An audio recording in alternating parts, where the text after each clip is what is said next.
Welcome to the Country Club podcast, but not the kind with dress codes and tea times. This is a different kind of country club, one where country living meets real estate, community, and adventure. I'm your host, Diana Cassidy-Bush, and your trusted guide to navigating life beyond the city limits. Whether you're looking to plant roots in a small town, find the perfect recreational escape, or make smart investments in rural properties, this podcast is for you. Because in real estate and in life, it's more than just about buying property. It's about making the right plan, seizing opportunities, and building a future you love. Welcome to the Country Club, where home, community, and opportunity come together. Hello, I'm your host, Diana Cassidy-Bush. Thank you so much for joining me at the Country Club podcast. I'm so excited and grateful that you're here. In our last episode, we asked listeners to send in their questions related to the topic of wellness in rural Ontario, and Emma sent this one in. Dr. Mustard spoke about how nature and the pace of life can contribute to wellness. How does that work for families with kids, especially when it comes to keeping them active and healthy outside of school? That's such an important angle, Emma. Thank you so much for asking. In rural Ontario, wellness often comes through everyday lifestyle. Kids have more access to recreation, trails, lakes, open spaces, and being outdoors. So activity isn't limited to things like organized sports.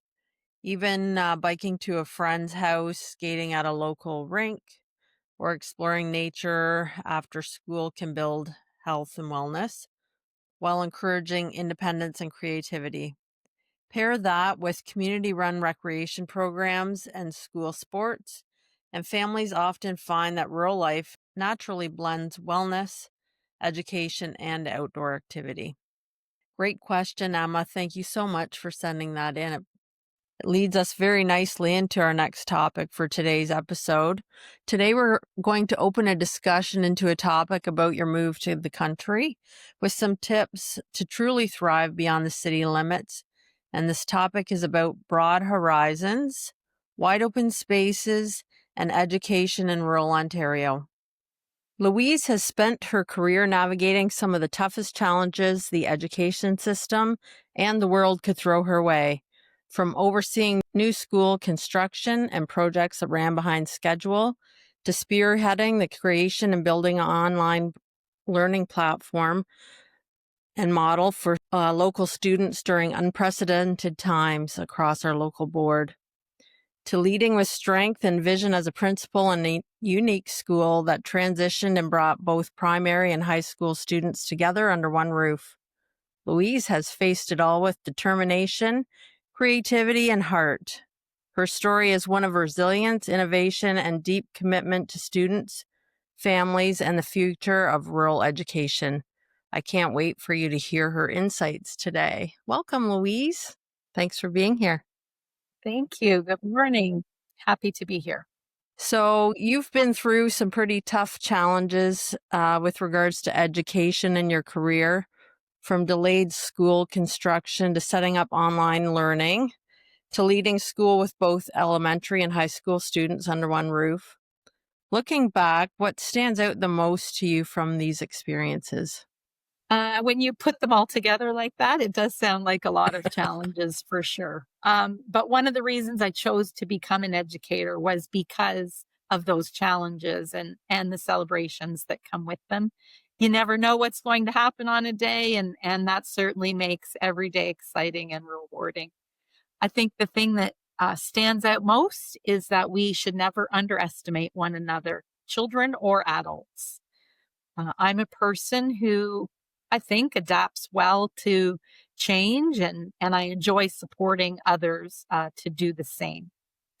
In a world that's changing at an incredible rate, it's important to be resilient and flexible and a good thinker to be successful. That delayed school opening taught me a lot. When we had over 700 students spread across 3 temporary locations, I think we realized that we didn't need fancy classrooms or a new playground. to thrive. What we needed was a shared vision and determination that we could do this. And we did that. And staff and students and parents really showed resilience to make that work for a few months. Amazing. So, through all those challenging roles, what made you say yes to the challenge? Sometimes it was less of a choice and maybe more a call to action. Sometimes, as a school leader, the board just says, "We need you here." And my answer is always, "Okay, let's do this."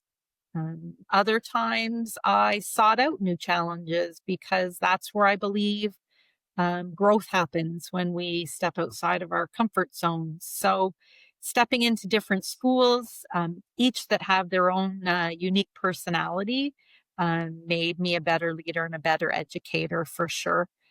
As a school leader, I encourage staff and students to do the same, to step outside of their comfort zones and seek new challenges and opportunities as well. Amazing. That's a good philosophy. Our episode is called Broad Horizons, Wide Open Spaces and Education in Small Town and Rural Ontario. In your view, how does the rural setting itself support student wellness and growth? I have had the pleasure of being raised in Tweed, a great rural community, and to have worked in many schools across our board. Rural schools and communities support wellness, I think, by promoting connections, connections to our neighbors, to our school, local businesses, and connections to the outdoors for sure. I think for students to be successful academically, we know that they also need to be well physically and mentally and socially.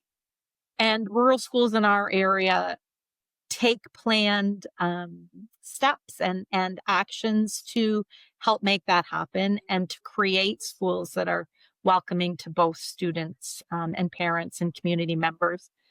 We design outdoor learning spaces that give students an opportunity to be in nature and learn by seeing and doing. I think our students are not just reading about ecosystems in textbooks, but they're living in one. And teachers providing students that time in the outdoors to explore, to get into hands-on projects, sometimes school gardens or community projects where they're growing for food for the community. Certainly increase engagement, help students in the learning as well. I think for me and for most people, being in the outdoors reduces stress. It promotes physical activity. And I think we try to help students develop a sense of stewardship as well and ownership for their community and the space around them. So that kind of has a grounding effect that's difficult to recreate or replicate in a more urban environment, I think. In our rural area, our schools are certainly the heart of the community, or I always tried to ensure that my schools were. Everyone knows everybody, and this creates a really supportive and close knit environment where students feel seen and feel valued. Parents and teachers and community members really work hard to support our students, and I think that whole network and safety net really build the well-being and the confidence for our students. Amazing. You've seen how learning looks both in a traditional and in innovative models. How do small town and rural schools adapt to ensure student wellness and success, especially when resources are stretched? You know, certainly having lived through the pandemic recently, we learned just how important it was to adapt and be innovative. All of us, you too, in your job. But I was asked to help lead the board's development of the first ever virtual school environment for students from kindergarten to grade 12. And my mission was to provide all of those opportunities and benefits that I just talked about, as much as possible, even through a virtual learning environment. We weren't physically together in the same space, but we tried to make it feel like we were. I mean, there were obvious hurdles like internet access. Certainly in rural areas can sometimes be a problem, or not enough technology in a home to support multiple students who were learning, but also the feelings of isolation that families were experiencing, and the lack of other supports that schools provide daily, like food for learning programs, for instance. And we had to find ways to still do those things for our families, and we did. We did home visits. I drove around, across the district, delivering Chromebooks or grocery cards, or sometimes school supplies for students who needed those things at home. We did live morning announcements or opening exercises, and included things like daily jokes and the national anthem, and tried to build some routine. And students got to submit jokes, and loved waiting and hearing for their joke to come up on the announcement, or their work to be celebrated. So I think that went to building those really important connections for sure. We don't have the same funding in rural boards as urban boards, so we have to be smart with our money, I guess. More focused. Yeah, more focused, really precise, know what the needs are of the students and of the community, and have a really clear goal or goals for how we're going to get there, and then make sure that the monies that we do have are allocated in a way that support those goals. And overall, the goals are all students be successful. Amazing. And with the way that the money gets allocated, is there more community involvement, or how are those decisions made? Yes, absolutely. I think that's another positive about being in a smaller rural community. The support we receive from our local communities is amazing. We have, fun when we put on fundraising events. They're well attended. Local businesses donate prizes or money to events, and help schools to promote that. Service groups are always eager to partner with schools to celebrate and promote student well-being as well. I think having parents involved also really help ensure that our priorities match their priorities for their children. Leading a school that combined both elementary and secondary students under one roof must have been a unique challenge. How did that shape the opportunities for the students and staff there? It is a unique situation, I think, but one that is happening across the province, perhaps more and more frequently, as schools look to make sure that they're fiscally responsible, and that all school buildings and facilities are full and being used to their maximum capacity. In my experience, our K to 12 coming together was nothing but positive. Staff got to see and learn about different challenges across panels from one another. We had high school math classes or science classes, partnering with elementary classes, teaching coding or doing hands-on science experiments, and grade 9 and 10 teachers coming in to observe, grade 7 and 8 classroom teachers, and learn from them about how they meet the needs of all students in de-streamed classrooms, as our 9 and 10 classes transition to that. So that was really valuable for the adults. And as far as the students went, most of them loved it. It was Hmm. heartwarming to see kindergarten classes traveling down the hallway, and you know uh, grade 11 and 12 students stopping their conversations and high-fiving them as they went by, or commenting on their outfits, or telling them good job for moving quietly in the hallways. Those interactions were really genuine and good to see.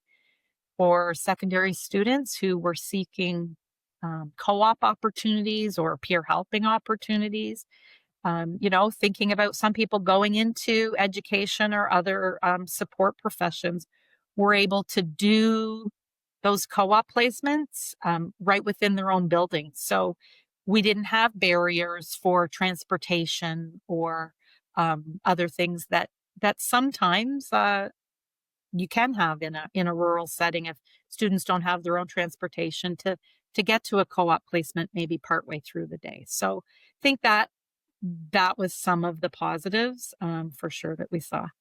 Amazing. Rural schools often surprise newcomers with a range of opportunities that are available. What are some of the programs or experiences you're most proud of that parents that move here may not expect? I do think that most often parents and students are pleasantly surprised when they get settled into their new rural, smaller schools. Think that staff are really intentional to make sure that we're small but mighty, and we don't want to limit opportunities. I mean, my own children went through our system, so I wanted to make sure that they had all of the opportunities as well. So I think one of the things that's really surprising are the range of clubs and activities that schools are able to provide. Think one of a recent highlight in that K to 12 setting that we're really proud of was a musical, A Beauty and the Beast, that we put on, and it was a included students from grades 4 to 12 and staff from both the elementary and secondary panel, and that was pretty amazing, with construction and art classes helping build sets, and actors from 9 years old to 18-year-old Wow. practicing and supporting one another. So that was special, and something that we hope to continue. In the Center Hastings area, we've also hosted Spring Carnival for the last 3 years now by partnering with another school. So Central Hastings and Madoc Township have this great partnership. And, that event, 1 day event, although there's lots of planning beforehand, has been Yeah. able to raise like up to $20,000 for schools. And I think Wow. that's pretty surprising if you think about the Yeah, it's amazing. size. Yeah, the size of our community, for sure. And again, that's well supported by local businesses and service groups. And as word has spread, people are coming from the urban schools to come and attend the event. So one of the other priorities in our own local rural school group is continuing to provide students with a range of athletic experiences and school teams, even though costs are becoming prohibitive. Transportation costs, to travel between schools to play against one another, and certainly the cost of equipment and things can be a barrier. But staff are really committed to making that happen. Parent involvement and volunteers, help with transportation, and those things really help. But it's not it's not as easy to do perhaps in rural settings, but it's something that people are really committed to doing. Amazing. Yes, lots of fond memories of myself and my children with sports and clubs, uh, Mhm. and their school life. That's right. Schools in rural areas often connect families with health or wellness resources. Can you share an example of how you've seen that happen? Yes, lots of examples. I mean, that is certainly true in today's day and age. Rural schools are not just about academics and learning, but they truly are community hubs, especially when it comes to health and wellness for the community and especially for the students. Thanks to our Learning Foundation and private donors, every school is able to provide a robust breakfast program where staff and students who wish can have a healthy breakfast each morning, and we have and healthy snacks at lunch times. We even have weekly pantry programs in our K to 12 or 7 to 12 schools that provide groceries to family, the staples that students or parents can take home on a weekly basis to, Wow. create and provide healthy meals at home. We work with local healthcare providers, dentists, etc., to provide emergency services for students if there was ever an accident or some sort of really significant need, even if they don't have a connection to a local healthcare provider. Our community partners are really open to bringing students in and helping in a case of emergency for sure. Wow. That's great. Key priority for us is certainly um, the connections, that sense of security for students and parents, and mental health supports today really are needed and supported in a regular classroom. Teachers are learning more and more about ways to support positive mental well-being for students, and certainly as school leaders and other support workers, child and youth workers, or social workers in our schools are working to provide those things for sure. Wow. Things we don't know from the outside looking in. Sometimes. Are s- are there wellness programs or supports you wish more parents knew about? Yeah, I think for me in our local area, one of the things that I wish people accessed more or took advantage of is our local public health unit. They're really easy to connect with. You can see services that are available through hpepublichealth.ca. And they have a wide range of programs and resources that can be really helpful. Things like free dental screening or resources for parents on how to help your teenagers study or how to deal with a stressful situation. Um, and it's hard sometimes to admit that we need help or to ask for help. But I wish more parents felt comfortable reaching out to their school principals or teachers to ask for help, because certainly we're here to provide that support. Wow, that's great. So, throughout your career, you've led through so much change. What's the best advice for parents or educators getting through tough transitions? Well, transitions are a natural part of life. Some are bigger and some are smaller, but not necessarily less difficult or impactful. I think my approach or my advice is always to lead with empathy and kindness through those kinds of change. It's important we don't dismiss people's feelings of nervousness or anxiety about a change, but rather take time to listen and understand what the person is feeling. I think it's also important to model the talk, because our actions often speak louder than our words. And I think as a school leader, I try to do that. If we've been through a stressful meeting or conversation, perhaps it's good for them to hear me say, "Ooh, no, that was tough. I'm going to take a minute and go for a walk on the schoolyard." that models healthy coping strategies, and lets them know it's okay to not be okay, and to feel those things some of the time.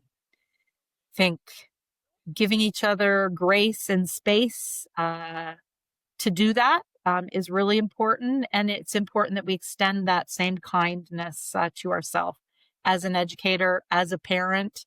Things aren't always going to go smoothly, and that's okay. I think my final piece of advice, and it's what I started with in the beginning, is don't underestimate our kids.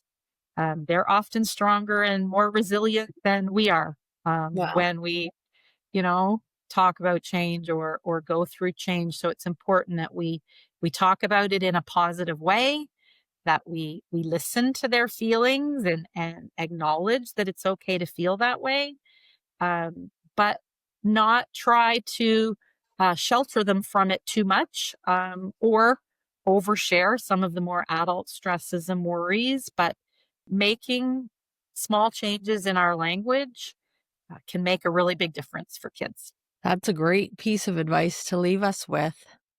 This has been fantastic, Louise. Thank you so much for joining us to share your personal story, your professional highlights, challenges, and the real and raw insights that people can expect when educating their little people in small communities and rural schools, and how residents and children can take full advantage of local resources to broaden their horizons as it relates to their children's education.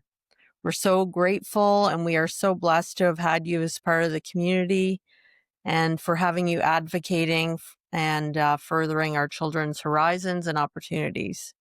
We thank you for sharing your thoughts and experiences with us on educating in wide open spaces of small and rural Ontario. And this is one episode that people will not want to miss. Thank you so much. Thank you. Have a great day. You too.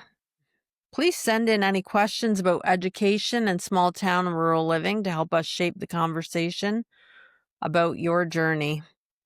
Send it in to us via email or through social media. We would love to hear from you. Until next time, thank you so much for joining me here. Please subscribe to our podcast, leave feedback, or share this with a friend. I can't wait to check in with you next time on the Country Club podcast. Thanks for joining me at the Country Club today. I hope our conversation has helped guide your journey. Whether you're looking to plant roots in a small town, find the perfect recreational escape, or invest in rural properties, every situation is unique, and I'm here if you need a trusted resource on your real estate journey. As always, consult with a qualified professional before making any investment decisions. I'm Diana Cassidy-Bush, and I'll see you next time with more conversations about thriving beyond the city limits. Click the follow button for the Country Club podcast with Diana Cassidy-Bush on your favorite podcast platform, and let's start building your future together.